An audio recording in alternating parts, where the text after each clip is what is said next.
Takkan pernah kau kalahkan, walau kau coba hancurkan aku.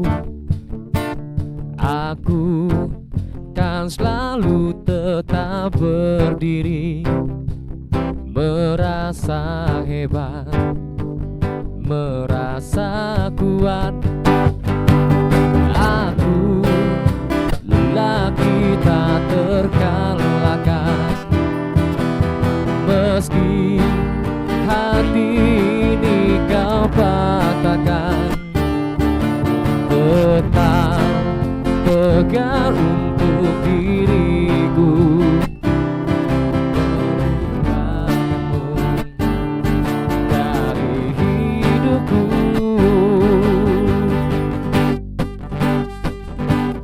Aku memang tak sebodoh yang kau pikirkan, karena aku punya semua mimpi yang tak semudah itu kau lenyapkan. Dan aku terlalu kuat untuk kau taklukkan. Terimalah ini sayang, dan aku terlalu kuat untuk kau taklukkan. Terimalah ini sayang. Assalamualaikum warahmatullahi wabarakatuh. Selamat sore pemirsa, apa kabar Anda? Semoga selalu sehat dan dapat melaksanakan kegiatan sebagaimana mestinya. Hari ini kembali lagi bersama saya Syifa Fida Nabila di Berendo TVRI Bengkulu. Pemirsa, di era sosial digital seperti saat ini, peran pemuda sebagai generasi milenial sangat penting, di mana pertumbuhan dan kemajuan sebuah bangsa dikatakan sangat tergantung dengan peran pemuda sebagai agen perubahan di masyarakat. Tentunya kita akan membahas mengenai wujudkan pemuda multikultural pada sore hari ini. Nah, saya sudah ditemani dengan narasumber kita pada sore hari ini, yakni Bapak Hendra Harmi sebagai Kaprodi MPI Program Pasca Sarjana IAIN Curup. Assalamualaikum. Dan juga Bapak Atisar Sulaiman selaku Kadispora Provinsi Bengkulu. Assalamualaikum. Selamat sore Bapak. Ya, selamat sore. Sehat ya Bapak ya? Alhamdulillah sehat. Udah siap Pak memberikan edukasi kepada masyarakat di Insya rumah Allah. mengenai wujudkan pemuda multikultural ya Bapak Ya. pada sore hari ini. Nah, mungkin saya akan ke Bapak Atisar Sulaiman terlebih dahulu ya Bapak mengenai multikultural. Nah, mungkin bisa dijelaskan sedikit nih Bapak definisi dari multikultural. Iya, baik. Pertama, terima kasih sudah diundang di TVRI pada sore hari ini. Sesuai dengan tupoksi saya membidangi pemuda dan olahraga. Berkenaan dengan itu mungkin multi itu kan banyak sebenarnya kan gitu kan. Kalau kultural itu kan apa? Sifat ya apa? Kebiasaan ya, budaya kan begitu. Tapi yang jelas saya akan memundur ke belakang berkenaan dengan pemuda. Pemuda ini kan kriteria pemuda itu kan sebenarnya orang yang berumur ya mungkin dari ada yang mengatakan dari 15 sampai 20, ada yang mengatakan dari 16 sampai apa namanya tuh 40, pokoknya yang tergolong anak muda gitu kan, terdiri dari perempuan dan laki-laki. Itu pemuda itu seperti itu. Tapi yang jelas pemuda ini adalah orang yang ya punya masa depan yang lebih panjang dibanding dengan orang tua kan seperti itu. Dan punya cita-cita gitu kan. Tapi yang jelas sesuai dengan moto perjuangan kita adalah di tangan generasi muda lah bangsa ini ke depannya kan gitu kan. Artinya jangan sampai generasi muda sekarang itu terlena dengan kondisi yang ada gitu kan, tidak membekali diri dengan apa yang akan terjadi sekian puluh tahun ke depan gitu kan, booming-boomingnya. Jadi kalau sekarang dia umur 20 misalnya, maka ketika dia umur 40 nanti sudah 2000 berapa itu kan. Sedangkan 2040 kita sudah apa namanya tuh sudah masuk ke generasi yang ya generasi emas untuk pemuda saat ini. Nah, artinya jangan sampai pemuda itu kosong apa namanya itu pengetahuan dalam rangka menghadapi itu, apalagi seperti yang disampaikan oleh moderator tadi berkenaan dengan kondisi pemuda saat ini yang tentunya banyak sekali kesibukan-kesibukan yang melalui digital. Misalnya dulu kita kuliah mungkin tidak harus tatap muka terus kan. Nah, Iya, sekarang kan Pak. tidak lagi. Sudah berkembang ya, Sudah Bapak, ya? berkembang, artinya tidak ada sekat antara satu tempat dengan tempat yang lain untuk berkomunikasi. Nah, artinya alat seperti ini, artinya apa namanya itu IT seperti yang sekarang ini yang ada di lingkungan kita, itu memang harus kita jaga, ya kan? Harus kita ikuti perkembangan itu, jangan sampai kita tinggal juga nggak boleh, ya nggak boleh. Artinya, tapi jangan juga kita terjerumus dengan hal-hal yang negatif. Artinya pemuda harus bisa mengambil yang positif dari informasi yang berkembang saat ini, dari peralatan yang canggih luar biasa itu, ya pemuda harus membekali diri dengan itu. Saya kira itu yang penting bagi pemuda.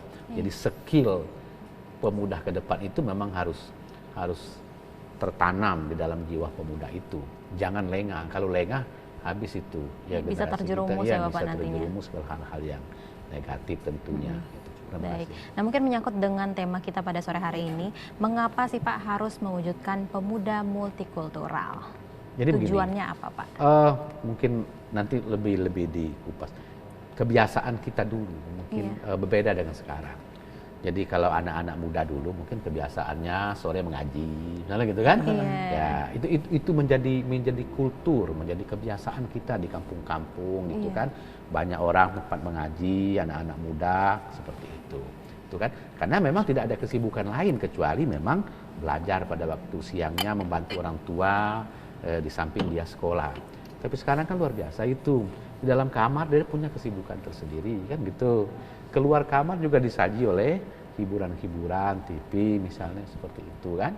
Nah, inilah yang mungkin kultur itu sudah jauh bergeser.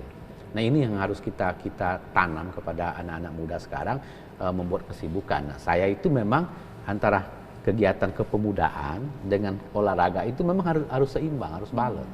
Karena kalau tidak, itu kan pemuda ini kosong gitu. Ketika dia tidak belajar misalnya, ya, dia harus diisi oleh hal-hal yang positif, olahraga misalnya kan. Ya. Nah, itu yang mungkin yang harus. Saya kira kebiasaan seperti itulah. Jadi budaya dulu misalnya malam-malam orang-orang belajar menari misalnya kan, belajar drama misalnya kan, kalau di Jawa mungkin belajar apa tuh kulintang apa jaipongan itu kan. Nah, itu anak-anak muda dulunya itu kan. Nah, sekarang mungkin sudah tatap mukanya sudah berkurang, bisa belajar lewat YouTube misalnya apa itu kan. Nah, ketika dia belajar lewat seperti ini, makanya integritas itu memang agak berkurang. Lain kalau saya belajar dengan Pak dosen, ketemu langsung dengan Pak dosen itu lain. Mulai dari ujung kaki sampai ke ujung kepala saya diperhatikan oleh Pak dosen ini. Oh, si Atisar ini begini kan gitu kan. Tapi kalau lewat online memang agak susah memang. Nah, artinya itulah, di samping memang aturan-aturan sekarang juga berkenaan dengan kultur kita itu berbeda. Di Bengkulu saja seperti kita lihat kan, anak-anak kita memang tidak biasa lagi untuk menggali tradisi-tradisi yang ada dulu gitu kan. Sekarang sudah serba modern. Berarti memang potensinya harus dikembangkan ya Bapak? Iya, harus dikembangkan menurut saya. Baik, mungkin kita beralih dulu kepada Bapak Hendra Harmidi. Bapak, mungkin saya akan tanyakan mengapa sih Pak harus mewujudkan pemuda multikultural? Seperti yang sudah saya tanyakan kepada Bapak Atisar tadi, Pak. Ya. Baik, ada beberapa alasan mengapa kita perlu memikirkan tentang masyarakat, khususnya pemuda, memahami tentang multikultural. Karena tadi apa yang disampaikan oleh Pak Atisar tadi, bahwa multi itu kan banyak, kultur itu adalah budaya. Jadi berbagai macam budaya. Di antaranya budaya itu adalah sebuah kebiasaan-kebiasaan yang dilakukan oleh kelompok atau individu-individu tertentu. Perbedaan atau multikultural itu sesungguhnya kan terkait tentang bisa jadi perbedaan agama, bisa saja perbedaan etnisitas, bisa saja perbedaan bahasa. Kalau dari sisi bahasa lebih dari 300 bahasa. Iya, di Indonesia beragam sekali ya Pak ya. Kalau dari sisi etnisnya juga udah luar biasa. Untuk di Provinsi Bengkulu saja udah luar biasa, antara masyarakat lokal dengan pendatang itu lebih dari 20 etnis mungkin yang terhimpun dalam berbagai macam komunitas seperti itu. Nah, tentu masing-masing etnis, masing-masing pemahaman keagamaan itu berbeda-beda. Ketika itu tidak dikelola dengan baik, justru kadang-kadang bisa menimbulkan konflik, bisa menimbulkan perbedaan, bisa menimbulkan cara pandang yang berbeda. Nah, oleh sebab itu kita harus saling belajar. Karena dalam agama pun juga kenapa kita diciptakan laki-laki dan perempuan untuk bersuku-suku dan berbangsa-bangsa, untuk lita'arafu, untuk saling kenal mengenal, untuk saling memahami. Kenal mengenal itu dalam konteks hal yang positif. Jadi pelajari praktek baik yang berasal dari komunitas yang berbeda, itu kan sesuatu yang positif.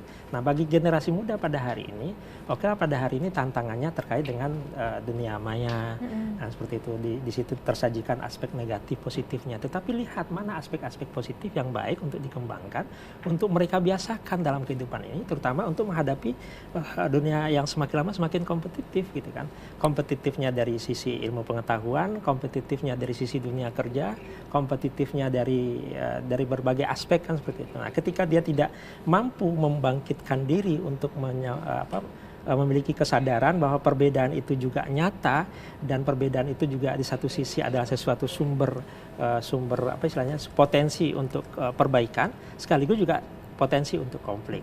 Nah, potensi untuk perbaikannya apa? Tentu belajar praktek-praktek baik yang dilakukan oleh mereka-mereka yang berbeda. Dulu Pak Soekarno pernah mengatakan kalau ingin belajar dengan pemikiran orang, belajarlah dari orang Padang. Nah, itu katanya seperti itu. Kenapa orang Padang cara berpikirnya akan berbeda. Kalau sekarang mungkin agak mulai bergeser gitu ya.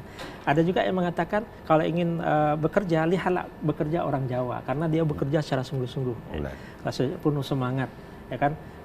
Cari cangkulnya saja itu rendah, gitu. Dia harus membungkuk bekerjanya. Dia memang betul-betul maksimal untuk bekerja, tidak melihat kemana-mana. Kata orang, kalau cangkul orang Padang itu panjang. Jadi ketika karena mencangkul ini sedikit saja, itu pinggangnya sudah sakit, dia sudah bisa melihat kemana-mana. Tapi kalau orang Jawa ya tekun dia bekerja, seperti itu. Nah, kalau ingin berbicara, belajarlah dengan cara berbicara orang Batak, orang Medan. Karena orang Medan itu kan begitu antusias ketika berbicara, suaranya besar. Nah, itu kan ada aspek-aspek positif, kebiasaan-kebiasaan yang perlu kita tiru, kita semangati. Karena apa? Kalau kita secara homogen tidak belajar dari perbedaan itu, tentu saja kita akan tertinggal. Karena orang lebih maju. Ada yang mengatakan ibarat kata di bawah tempurung, kan seperti itu. Kita hanya merasa pintar, merasa hebat dengan diri sendiri, dengan komunitas sendiri. Tetapi kita harus berinteraksi dengan dunia luar, dengan dunia maya pada hari ini. Harus kita hijrah untuk mengembangkan diri, seperti berkompetisi di berbagai tempat dan lini. Nah, oleh sebab itu cara-cara kerja, hal-hal yang positif yang dilakukan dalam konteks kultural yang berbeda-beda itu tentu saja ini menjadi sesuatu yang positif untuk dapat kita lakukan. Nah, tetapi kalau seandainya perbedaan itu kita jadikan sebagai titik tolak untuk menjadi persoalan-persoalan, nah disitulah munculnya konflik-konflik. Ya. Sedikit saja berbeda karena kebiasaannya berbeda. Nah, kita tidak bisa memahami. Ada orang yang emosional dan orang yang bisa menerima berbagai aspek-aspek yang kita lakukan dalam kehidupan sehari-hari. Nah, ketika itu dijadikan sebagai suatu perbedaan, tentu itu menimbulkan ria-ria dan konflik. Nah, pada hari ini tentu kita juga dihadapkan dengan persiapan pemilu. Iya, Pak. Nah, 30% dari masyarakat Indonesia ini adalah pemuda. Tentu ada yang pro dan kontra. Ada yang mengikuti kelompok ini, kelompok B, kelompok C, dan seterusnya. Oleh sebab itu, apa yang bagus dari mereka harus dihargai, dihormati. Apa yang kurang dari mereka silakan diberikan masukan-masukan. Ya kan, silakan berkontestasi dengan pemikiran dan ide, bukan saling menjatuhkan. Nah, kan itu sepertinya. Ya, oleh sebab itu, ya, generasi muda juga harus kelola. Nah, pembiasaan-pembiasaan itu perlu dilakukan bisa saja dalam konteks pendidikan, mulai dari keluarga, dari masyarakat, dari tokoh-tokoh agama, tokoh-tokoh pemerintah gitu kan. Itu perlu memberikan arah kepada generasi muda supaya mereka bisa berpikir secara terbuka, berkompetisi secara sehat, baik dalam konteks politik, dalam konteks pendidikan, dan seluruh aspek kehidupan kita itu perlu dijernihkan dalam konteks bahwa kita ini berbeda dan perbedaan itu harus diberikan ruang. Ekspresi itu harus diberikan ruang. Ketika ruang itu ekspresi yang berbeda itu, ketika itu sesuatu yang positif, pasti akan melahirkan sesuatu yang positif bagi perkembangan masyarakat ke depan. Saya kira seperti itu sih. Baik, sebenarnya untuk manfaat dari multikultural ini banyak sekali ya Bapak, dan berbagai aspek. Nah, untuk aspek yang terkena dampak dari multikultural ini dan manfaatnya itu apa saja Pak? Saya kira menjaga harmoni. Salah satunya seperti itu. Jadi dengan kita berbeda satu sama lain dan menghargai perbedaan, menghormati sesuatu yang berbeda, itu akan menjaga harmoni. Dalam rumah tangga saja kalau seandainya kita ada perbedaan dan perbedaan itu menjadi persoalan terus kan seperti itu, tidak bisa disadari dan diterima dan dihargai, itu bagian dari kelemahan pasangan, maka terjadi konflik. Nah, bahkan hingga perceraian, apalagi menghadapi orang lain. Nah, orang lain yang berbeda dari suku, agama, budaya dan segala macam. Jadi akan memunculkan harmoni ketika kita bisa menyadari perbedaan-perbedaan itu ada. Dan kesadaran itu tidak hanya sampai menyadari bahwa itu ada perbedaan, tetapi bagaimana belajar dari aspek-aspek positif yang mereka lakukan. Banyak praktek-praktek baik. Kita baca biografi tokoh-tokoh misalnya.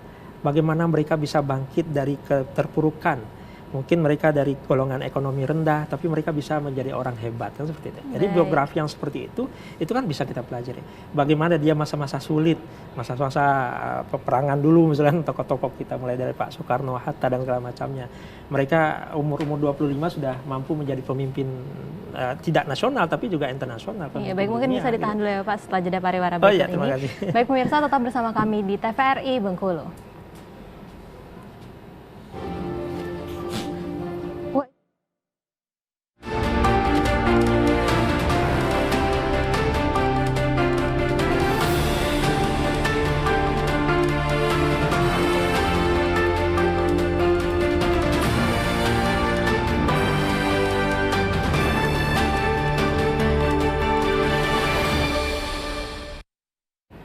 Baik, terima kasih pemirsa, masih bersama kami di Berendo TVRI Bengkulu. Tentunya sebagai pemuda kita harus peka terhadap sisi baik dan juga sisi negatif yang dapat ditimbulkan sebagai dampak dari multikultural. Baik, mungkin kita langsung bertanya kembali nih kepada Bapak Atisar terlebih dahulu.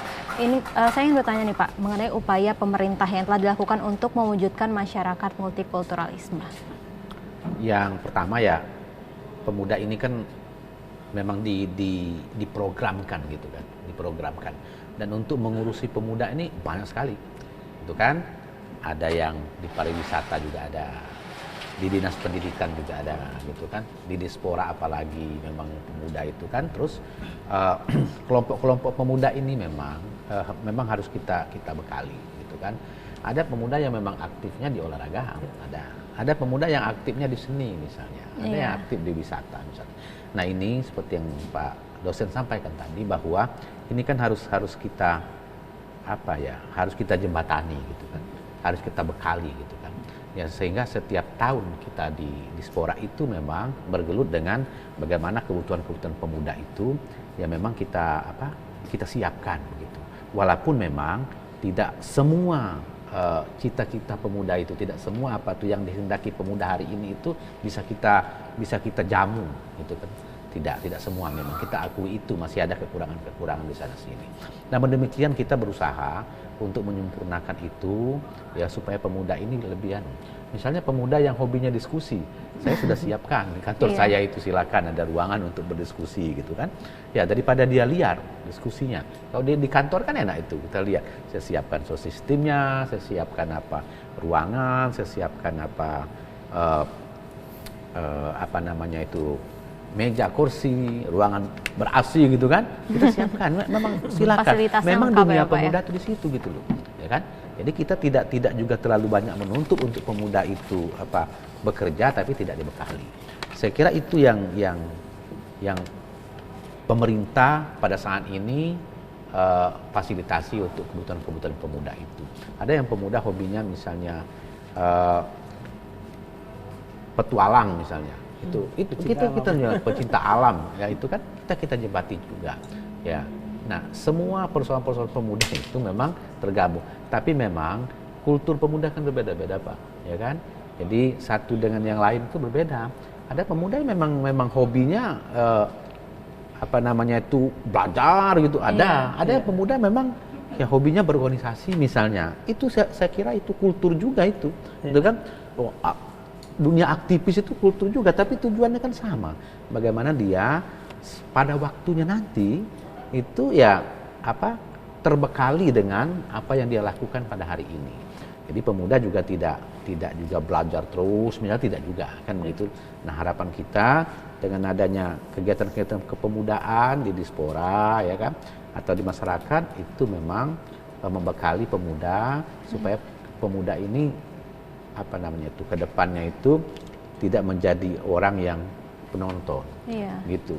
Kalau kita lihat hari ini gitu kan, di kota-kota besar, katakanlah Jakarta misalnya, itu mungkin yang pinggir-pinggir jalan itu sudah lewat semua itu, tidak ada lagi orang kita, kan Iya. begitu kan. Di Bengkulu juga begitu, ya kan, daerah Pagar Jati ini misalnya, dulu kan orang asli semua di sini, kan gitu, sekarang mundur, gitu kan. Nah, ini mohon maaf, ini karena memang ya mungkin mau berdagang, ilmu tentang dagang tidak ada gitu loh, gitu kan, ngapain kan di pinggir kan gitu kan, agak minggir sedikit tapi tetap eksis kan gitu kan, itu yang kita harapkan gitu. Dan nah yang kita khawatir kalau pemuda kita hari ini misalnya menjadi generasi yang lemah gitu kan, generasi yang pemalas, maka kita akan jadi penonton. Baik. Dulu orang berkata bahwa kita akan menjadi kuli di negara sendiri kan. Nah nanti untuk jadi kuli di negara sendiri pun tidak bisa lagi kan gitu. Kan gitu kan. Kalau kita tidak punya potensi, tidak punya bekal untuk menghadapi ke depan ini, karena tempat kerja juga makin sempit kan gitu kan. Terus peluang pekerjaan juga makin tidak ada gitu kan. Itu. Jadi kalau orang dulu kulturnya seperti itu, kalau sudah sekolah terus nikah misalnya, sudah nikah itu mau berkebun itu masih luas lahannya. Kalau sekarang di mana coba? Nah, ini juga. Berarti banyak sekali potensi yang nggak dikembangkan ya Bapak. Ya, Padahal jadi pemerintah sudah menyediakan banyaknya fasilitas ya Bapak ya. Baik, mungkin kita beralih lagi kepada Bapak Hendra terlebih dahulu ya. Mengenai tantangan nih Bapak. Untuk tantangan dalam mewujudkan masyarakat multikultural ini bagaimana Pak? Ya, tantangan tentu tentang wawasan, pengetahuan, pengalaman. Wawasan, pengetahuan dan pengalaman itu menjadi sesuatu yang penting, karena dengan dia mengalami kemunduran, tingkat pendidikannya yang rendah, tingkat ekonomi yang juga rendah, misalnya seperti itu, lalu juga interaksi sosial pengalamannya juga rendah, daya saing dan kompetisinya juga rendah, artinya itu yang akan terjadi, ya menjadi kulit di negara sendiri kan seperti itu. Artinya kalau generasi muda ingin bangkit, dia harus memantaskan dirinya dengan apa? Dengan banyak hal, tingkatkan kualitas pendidikannya, strata pendidikannya seperti itu. Sering berdiskusi, mau membuka diri, mau memacu diri, mau menyemangati diri. Saya pernah ada semacam ilustrasi ya, ibaratkan sebuah pesawat itu kalau mau take off gitu, dia mulainya itu 7-10 kilo ke belakang supaya dia bisa terbang. Iya. Ya kan? Artinya ini menandakan bahwa kalau kita ingin lebih terbang, lebih tinggi kan seperti itu, kita harus mempersiapkan, membekali diri dengan baik. Oleh sebab itu tugas pemerintah, tugas kita adalah menghantarkan mereka untuk dunia mereka.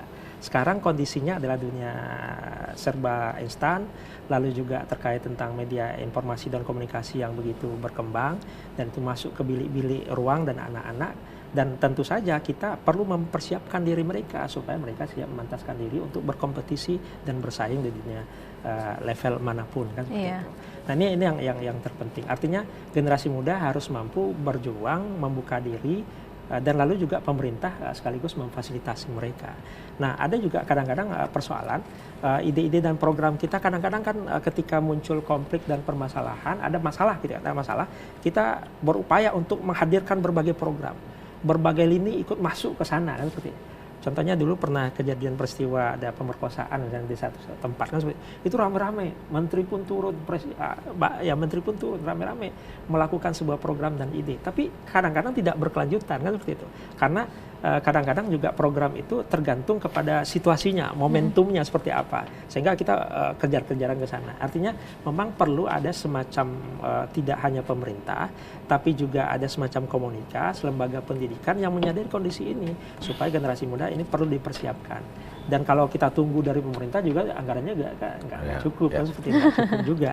Ide-ide juga kadang-kadang muncul, kadang-kadang juga pergantian struktur kepemimpinan, Pak Atisar ganti, lain lagi programnya beda lagi ya, berdasarkan keinginan dan hajat atau juga permasalahan-permasalahan yang ada.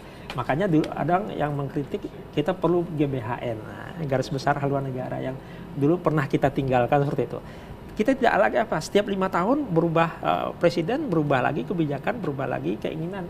Sehingga tidak jelas ke arahnya kemana, ya kan? Endingnya kemana. Nah ini kan juga suatu tantangan, persoalan bagi kita, khususnya bagaimana memfasilitasi generasi muda yang siap untuk berkompetisi dan menghantarkan pada saat dan zamannya. Iya, harus satu tujuan ya Bapak. Ya. Nah tadi kan salah satu masalahnya adalah wawasan ya Bapak. Nah gimana sih Pak sebenarnya strategi untuk melaksanakan pendidikan multikultural agar merata nih Pak, nggak hanya di kota-kota tapi juga sampai merata ke desa-desa nih Pak? Ya, saya kira ini tentang kehadiran dan menyadari perbedaan multikultural itu perlu disampaikan di ruang-ruang publik, salah satunya di bidang pendidikan. Jadi pembelajaran kita di sekolah kan juga ada PPKN, ada keterampilan seni budaya.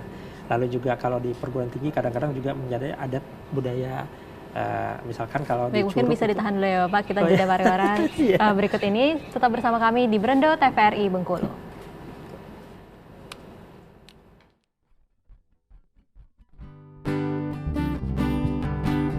Aku lelaki tak terkalahkan, walau hati ini kau patahkan. Tetap tegar untuk diriku, melupakanmu dari hidupku.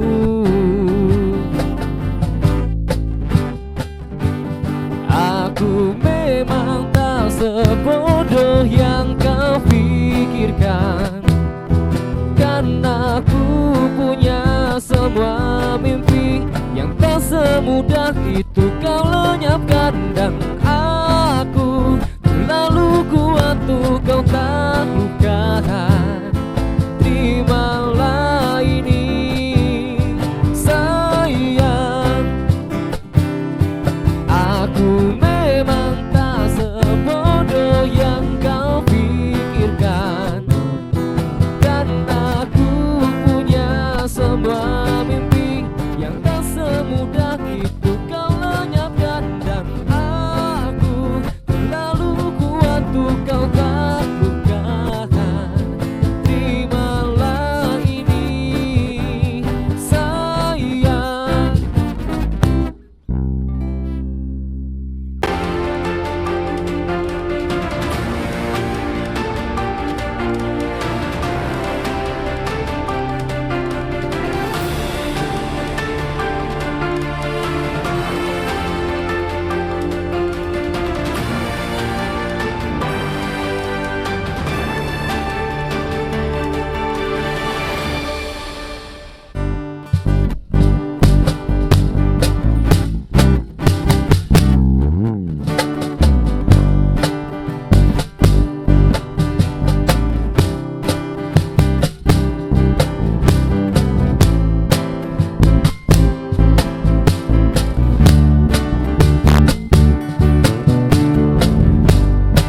Aku mengingatmu dan semua saat manis itu. Aku selalu bahagia satu jam turut, karena aku dapat mengenangmu untukku sendiri. Aku bisa tersenyum sepanjang hari, karena hujan pernah menahanmu di sini untukku.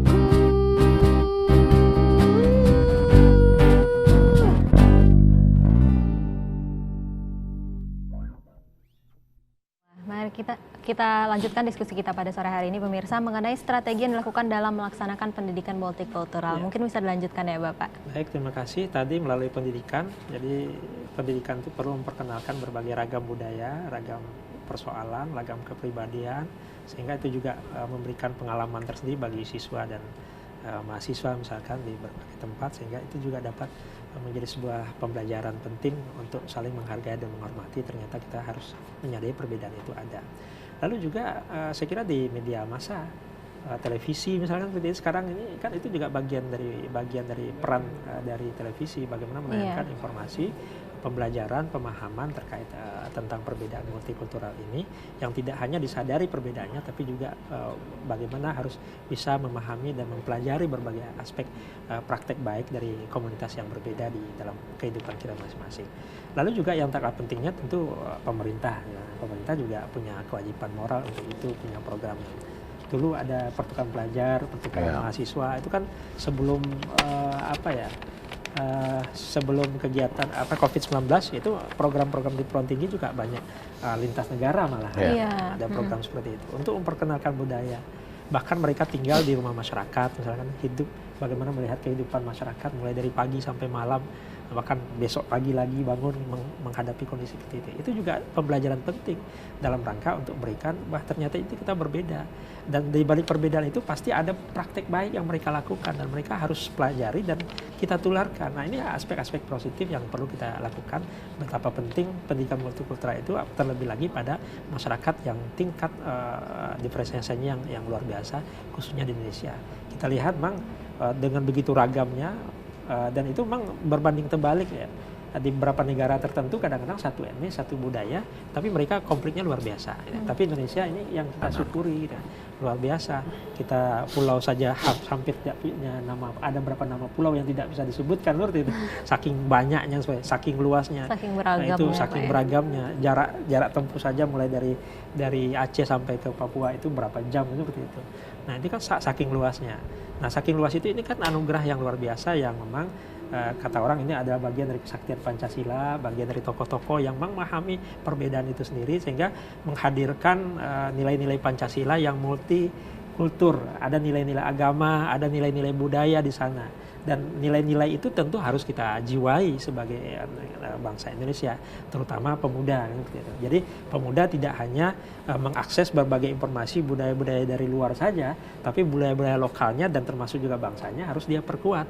Nah, itulah kehadiran pendidikan, kehadiran pemerintah, kehadiran media sosial, media televisi harus hadir dalam ruang-ruang itu untuk memberikan pencerahan kepada generasi muda. Mereka harus bangkit di era dunia kompetitif ini. Baik, terima kasih Bapak. Mungkin kita beralih lagi kepada Bapak Atisar ya Bapak. Masih menyangkut dengan wujudkan pemuda multikultural. Nah, mungkin kita kembali ke konflik nih Bapak. Tentunya di dalam suatu program ada konflik-konflik yang terjadi ya Bapak. Nah, untuk multikultural ini apa program yang sering terjadi konflik sosial Bapak untuk multikulturalisme ini Pak? Yang pertama, kita tahu pemuda itu kan memang mencari jati diri. Itu kan? Jadi setiap pemuda itu, apalagi pemuda-pemuda ada kelompok-kelompoknya, lebih sempit lagi ada geng-gengnya, kan begitu kan? Nah, inilah yang sering timbul gesekan-gesekan itu. Tapi insya Allah di Bengkulu untuk saat ini itu tidak terjadi. Karena apa? Karena memang kita dibentengi oleh kuatnya budaya kita, kesamaan budaya, kemudian kesamaan agama juga gitu kan. Walaupun memang kita ada kelompok-kelompok agama itu berbeda gitu kan. Pasti itu ada perbedaan-perbedaan. Namun demikian kita dibingkai oleh rasa kebersamaan. Misalnya di satu kampung atau satu desa, kota gitu kan, itu memang dibingkai oleh rasa kenyamanan itu. Nah, pemerintah itu membekali itu di sana. Nah, terus berikutnya adalah biasanya seorang pemuda ini itu kan setelah dia menggali pendidikan, dia akan bekerja. Itu sasaran akhirnya kan begitu. Iya, bekerja target akhirnya ya, Pak. Nah, di dunia kerja dia akan merasakan bahwa dia harus dibekali oleh pengetahuan gitu kan. Nah, sehingga pengetahuan itulah yang didapat di dunia kerja, di dunia tempat tinggal, di lingkungan dia. Makanya lingkungan itu memang lingkungannya harus bagus gitu kan. Pendidikannya harus dibekali dengan yang bagus. Kalau dia kosong, maka akan diisi oleh hal-hal yang inilah racun-racun itulah yang akan mengisi kekosongan itu sehingga terjadi konflik misalnya, itu kan? Atau diberi informasi yang keliru gitu kepada pemuda ini kan. Nah, sehingga pemuda ini kan sering terpancing ini. Ya, apalagi pemuda banyak kan, hoax ya Pak sekarang lagi zaman-zamannya. Hoax apa segala macam ini kan. Ya pemuda ini kan merasa hebat. Iya. Ya kita dari muda semuda, ini masih muda, kami lah sudah kan. Tapi yang jelasnya pemuda itu kan yang namanya aku itu kan tinggi tuh. Pemuda pun begitu kan. Wah, aku nih gagah, aku nih hebat, aku nih pintar kan begitu kan. Nah, itu memang masa-masanya di 30-an ke bawah itu dunia itu memang dunia pemuda. Nah, inilah yang harus kita bekali pemuda-pemuda itu. Makanya orang-orang tua kita dulu memang banyak larangan-larangan begitu kan. Misalnya waktu maghrib jangan keluar rumah, harus dalam rumah. Dia tidak nyuruh kita sholat, ya mohon maaf ya, tidak nyuruh kita sholat, tapi nyuruh kita dalam rumah kan begitu kan.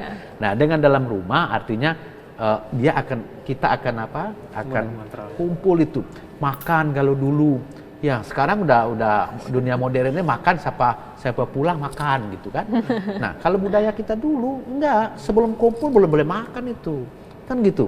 Itu memang ditanamkan. Artinya waktu makan itulah orang tua absen terhadap anak-anaknya, kemudian bercerita terhadap anak-anaknya kan gitu kan, melihat anak-anaknya yang ini agak murungnya apa masalahnya kan gitu. Ya psikologinya di situ. Itu termasuk kultur kebudayaan kita dulu. Tapi sekarang itu memang agak luntur ke situ. Sudah mulai ya kan? terkikis ya, Sudah Pak, mulai ya? terkikis budaya-budaya seperti itu. Kita sudah masuk budaya yang modern seperti sekarang ini. Tapi juga jangan kita termasuk apa yang negatif itu yang diharapkan. Makanya itu menjadi tugas kita, pemerintah, kemudian media itu kan, untuk memberi informasi-informasi kepada generasi muda yang terbaik. Karena bonus demokrasi itu jangan sampai juga ketika pemuda itu lebih banyak nanti ya kan dibanding dengan orang tua. Nah ketika itu nanti baru terasa kita bahwa pemuda itu penting kan gitu. Nah ketika penting tapi tidak berpengetahuan, kosong, ini yang Potensi bahaya yang di tidak situ. digunakan, Potensi ya, yang tidak digunakan itu kan. Nah dulu yang namanya pemuda itu rame-rame dari desa Pak ke kota karena cari sekolah kan gitu kan, mau sekolahnya di kota. Nah harapan kita sekarang itu pemuda itu tetap ke kota untuk cari pendidikan kan, untuk sekolah kalau ketika ada di kampung, tapi sesudah itu nanti dia pulang kampung. Jadi tidak ada gengsi seorang pemuda pulang ke kampung. Pengabdian ya, Bapak. pengabdian. Karena dunia di desa sekarang dengan dunia di kota itu hampir-hampir tidak ada bedanya. Saya lihat itu kan, komunikasi ini malah parah di desa gitu loh, ya kan? Malah parah di desa komunikasi ini. Hal-hal yang negatif itu di desa lebih parah daripada di kota. Karena memang pengamanan apa segala Potensinya macam. tadi ya, Pak, Potensinya nggak memang digunakan banyak dengan di desa karena pengawasan gitu kan. Kalau di kota ini mungkin berbuat melenceng dikit polisi sudah ada gitu kan. Tapi kalau di desa ya. Nah ini juga harus kemudian memang potensi itu sekarang itu di desa. Ya seharusnya memang membangun desa itu lebih tinggi. Makanya ada program kalau di perguruan tinggi itu kan pengabdian terhadap masyarakat itu. Kalau dulu KKN apa dulu kami Iya, kan, banyak Pak, KKN ya, itu dalam rangka itu, dalam rangka bersama-sama terhadap masyarakat. Baik, Nah kami ternyata lingkungan ini mempunyai pengaruh yang sangat penting ya Oh, Bapak iya, ya. Baik. iya. Mungkin kita Iya. lanjutkan setelah jeda pariwara berikut ini. Tetap bersama kami di Berendo TVRI Bengkulu.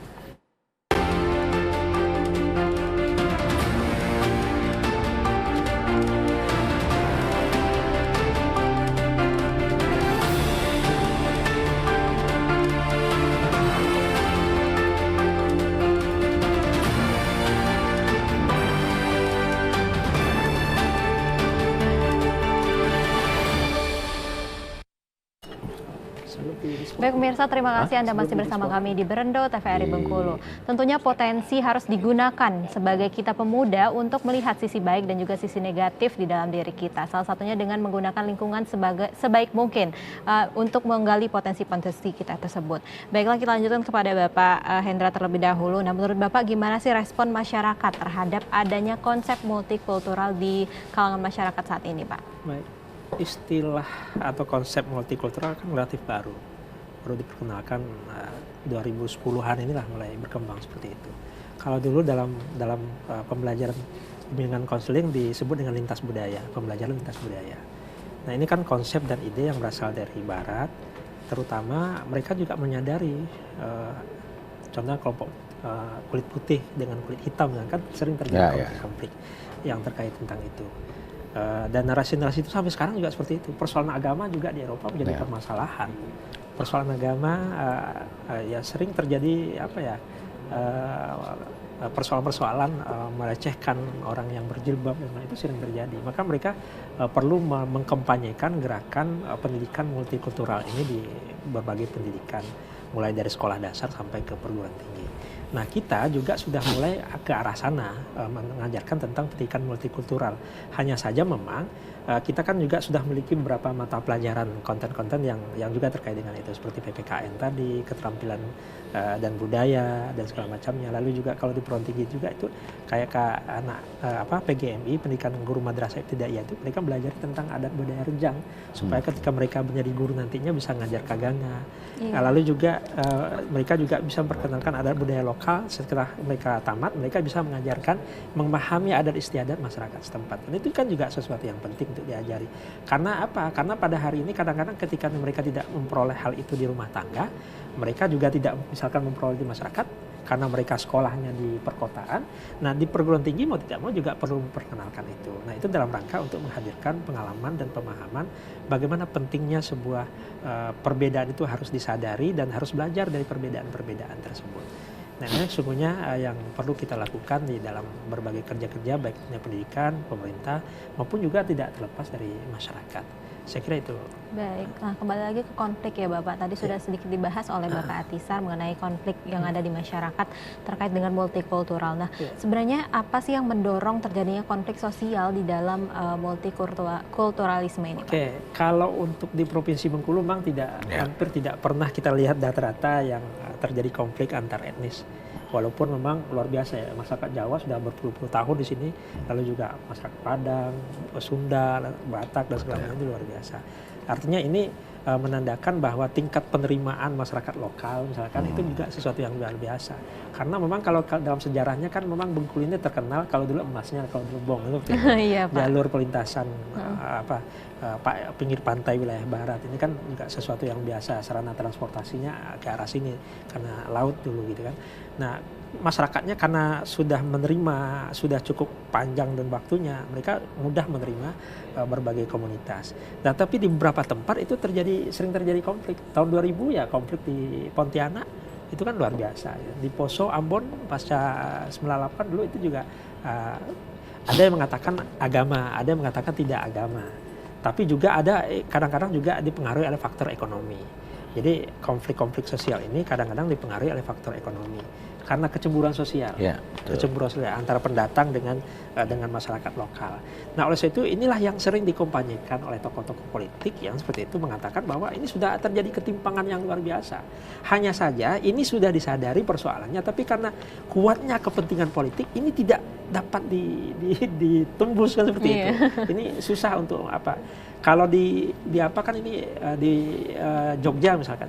Jogja kan kalau itu kan tanah-tanah yang dimiliki oleh kerajaan itu kan nggak bisa dijual, tapi hanya hak pakai gitu. Tidak boleh dijual sembarangan, hanya hak pakai. Tapi di berbagai tempat itu bebas dijual kemana. Bahkan juga sampai-sampai menteri mengkompanyekan mau beli pulau enggak. Nah ini kan menjadi persoalan ini. Persoalan. Padahal ini kan sesuatu yang kekayaan alam yang luar biasa yang harus disadari. Jangan sampai terjual, jangan sampai dimiliki oleh asing kan seperti itu. Nah, karena kepentingan ekonomi, karena persoalan politik, lalu juga karena kepentingan negara mungkin yang lebih besar juga, sehingga beberapa aset-aset negara terpaksa harus dijual karena kepentingan ekonomi dan masuk juga penguatan ekonomi. Nah, lalu juga yang tak kalah pentingnya memang sumber konflik ini adalah juga terkait tentang persoalan diri individu atau komunitas yang memang selama ini tidak mampu bersaing. Nah, tidak mampu bersaing. Nah, karena tidak mampu bersaing inilah mengakibatkan orang terjadinya kecemburuan sosial. Nah, oleh sebab itu tentu saja yang perlu ke depan ditingkatkan adalah bagaimana kita mengkompanyekan pentingnya pendidikan multikultural ini dan mensejajarkan dengan orang lain dengan harus bangkit. Salah satunya ya tentang pendidikan tadi gitu kan, tentang pengalaman tadi. Jadi tidak hanya pendidikan tapi pengalaman itu bisa ditimba baik dalam konteks pergaulan sehari-hari atau juga pengalaman mungkin hijrah ke satu tempat mempelajari bagaimana kebiasaan-kebiasaan orang dan siap untuk hidup bersama.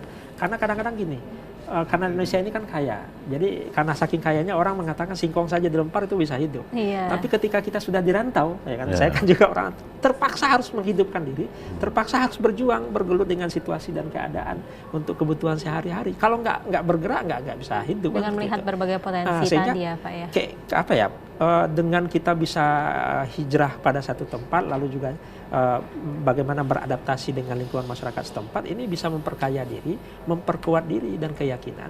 Sehingga memang banyak orang-orang dan tokoh-tokoh yang ketika berhasil di berbagai tempat itu karena mereka kegigihan mereka, ketangguhan mereka, kesungguhan mereka, mau membuka diri, mau belajar dan seperti itu. Nah, ini yang penting dihadirkan dan dipahamkan kepada generasi muda, sehingga pengalaman ini juga penting. Jadi lalu juga kalau sekarang kalau kita memang kita omong kepada generasi muda, oh kalau bapak dulu seperti ini, kehidupannya susah, makan susah, kalau sekolah jauh, itu nggak laku lagi pada perkatakan gitu kan. Tapi pembelajarannya paling tidak dari sisi pengalaman. Jadi mungkin kita perlu membiasakan mereka ngajak ke tempat-tempat tertentu, bagaimana dari sisi ekonominya, dari sisi budayanya, dari sisi mungkin politiknya, pemerintahnya, segala macamnya, sehingga mereka melihat hal-hal yang positif itu. Saya kira itu juga akan semakin lambat mereka akan juga tercerahkan oleh itu. Baik, berarti intinya kita itu harus gigih ya Pak, tekun dan juga membuka diri terhadap semua peluang dan juga potensi yang ada di depan kita Pak. Mungkin saya kembali lagi kepada Bapak Atisar nih Bapak. Nah, terkait dengan konflik lagi nih Pak, sebenarnya konflik sosial yang terjadi pada multikultural ini akan mempengaruhi aspek kehidupan yang mana saja Pak, misalnya ekonomi ataupun juga mempengaruhi agama yang lainnya Pak. Ya, yang jelas begini, namanya konflik itu kan tidak ada yang positifnya sebenarnya, kan pasti negatif itu kan. Nah, sehubungan dengan itu tentunya berdampak terhadap ekonomi ya, gitu kan. Kalau ibadah ya pasti kan gitu. Tapi yang jelas konflik-konflik itu kita ambil dari sisi positifnya. Jadi harapan kita ke depan itu bagaimana anak-anak dibekali dengan hal-hal yang positif supaya jangan terjadi konflik. Kalau ditanya konflik itu ada yang positif atau tidak, ya pasti negatif semua namanya konflik kan. Nah, tapi yang jelas saya begini berpikirnya bahwa pemuda itu adalah, setiap pemuda itu berkeinginan, bercita-cita, pasti tujuan akhirnya adalah bagaimana saya ini menjadi orang hebat kan gitu. Itu yang kita tanamkan dulu. Kalau pemuda sudah tidak berpikir ke situ lagi, udah payah kita nanti kan gitu. Nah, kita tanamkan kepada jiwa pemuda saat ini bahwa dia berpikir bahwa saya ini akan jadi apa ke depan, punya cita-cita kan gitu kan, punya kemauan, punya semangat, itu yang paling penting. Nah, kita khawatir dengan kondisi yang saat ini yang ada kayak ya bermain HP misalnya seperti itu kan, kita khawatir itu hilang, itu kan, karena sibuk dia main HP gitu kan. Ya, dia berpikir seperti itu aja, itu kan. Ya, anak-anak sekarang sudah WA itu dari kamar satu ke kamar yang sebelahnya, ya itu kan. Dengan emaknya sudah pakai teleponan kan gitu kan. Di satu rumah WA iya, aja ya, itu. Tidak ada lagi paling siapa yang kita khawatir itu. Apalagi kita hubungkan dengan silaturahmi. Itu kan, jangan-jangan anak-anak kita tidak tahu lagi bahwa oh ini pamannya di sebelahnya kan gitu. Nah, itu kan kultur kita yang harus kita jaga itu kan, semangat yang kerja keras itu seperti kata Pak dosen tadi kan gitu kan, itu memang harus ditumbuhkan kepada generasi muda kita. Kalau itu memang tidak ada, memang ya orang lain yang akan masuk ke situ, ke lingkungan kita, yang garap lahan kita tuh orang lain, anak-anak kita jadi penonton kan begitu, apalagi ditambah pengetahuannya kurang kan gitu. Tuh. Di media seperti ini juga itu kan ya mohon maaf ya, anak-anak kita kalau tidak mau belajar tentang ini ya orang-orang lain yang masuk ke sini, karena tes sekarang sudah pakai online semua kan gitu kan, tidak memilih oh ini pemilih saya, oh ini sekampung dengan saya, nggak tahu lagi. Ketika masuk di dunia maya ya sudah, siapa yang memang potensinya ada dia akan timbul. Nah, itu yang mengkhawatirkan kita seperti itu.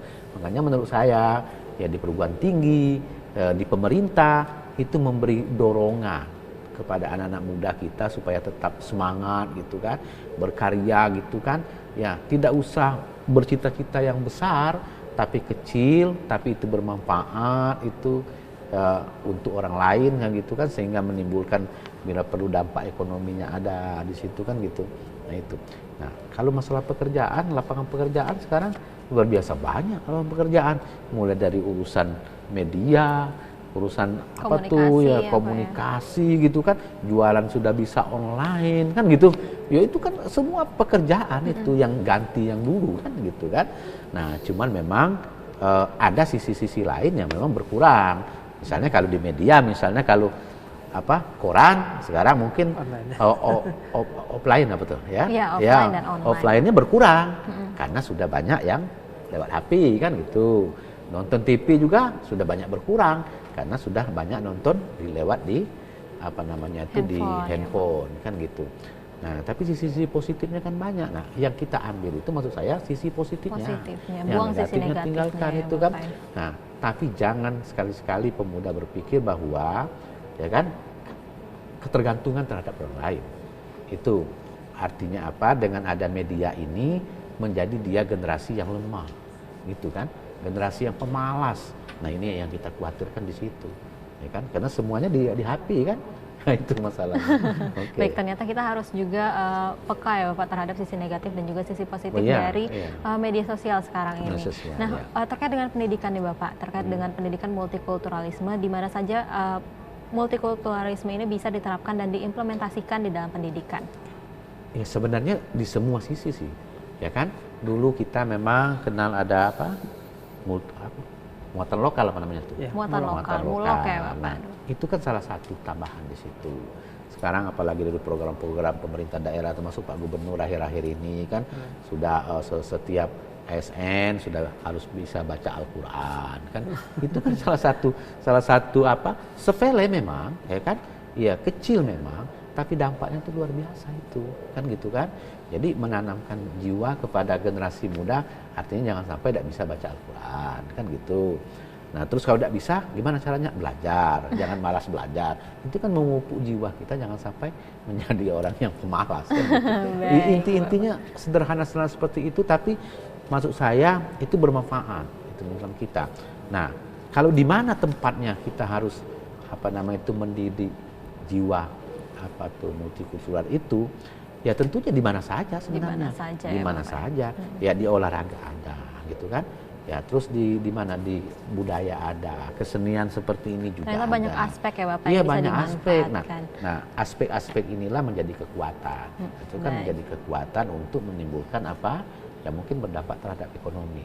Karena ujung-ujungnya di situ ya kemiskinan akan mendekati kekafiran kata itu kan ada itu. Baik, mungkin kita udah itu. di penghujung Oke, acara nih Bapak. Mungkin makasih. bisa closing statement untuk masyarakat di rumah terkait dengan wujudkan pemuda multikultural. Silakan Ya, Bapak. terima kasih. Tentunya pemuda kita sekarang harus kita persiapkan sebaik-baik mungkin. Nah, untuk mendidik kepemudaan itu artinya mulai dari rumah kita masing-masing, baru ke lingkungan kita, baru ke masyarakat desa, kota itu. Nah, tanggung jawab bersama-sama tentunya. Tidak bisa, anak saya menjadi tanggung jawabnya pemerintah, menjadi tanggung jawabnya Pak dosen, tidak bisa. Ya artinya tanggung jawab bersama. Bagaimana anak-anak kita didik supaya dia tahu bahwa dia punya kultur sebenarnya, ya kan? Dia punya kebudayaan, dia punya kebiasaan yang dulunya baik, kok sekarang mulai tinggal itu juga harus ditanamkan oleh orang tua, kan begitu. Baik, mungkin dari Bapak Hendra bisa memberikan closing statement untuk masyarakat di rumah juga Pak. Ya, baik. Artinya terkait tentang pendidikan multikultural ini suatu yang sangat penting di tengah masyarakat yang multi etnis, multi agama, multi budaya seperti yang dihadapi oleh bangsa Indonesia. Kita jangan terlena walaupun mungkin di Bengkulu tidak terjadi konflik-konflik sosial, tapi ini wajib kita rawat supaya ini tetap berlangsung dengan baik. Kita tumbuhkan dengan baik. Nah, cara merawatnya tentu saja adalah dengan memberikan contoh dan ketauladanan. Bisa saja di rumah tangga, bisa saja di masyarakat oleh tokoh-tokoh masyarakat, bisa saja pemerintah oleh tokoh-tokoh pemerintah, bisa saja di lingkup organisasi oleh tokoh-tokoh organisasi. Jadi semua lingkup itu bisa menjadi figur dan contoh tauladan bagaimana menghargai perbedaan itu dan bahkan mengambil pembelajaran dari perbedaan itu untuk memberikan penguatan pada generasi muda yang akan datang. Baik, baiklah pemirsa, ternyata Indonesia merupakan negara multi etnis, multi budaya, multi agama. Nah, tentunya kita sebagai pemuda harus menggunakan peluang dan potensi yang ada di dalam diri kita untuk menunjukkan bahwa diri kita pantas di dalam multikulturalisme ini. Baiklah pemirsa, saya Syifa Firda Nabila mohon undur diri. Mari kita saksikan Bengkulu Project.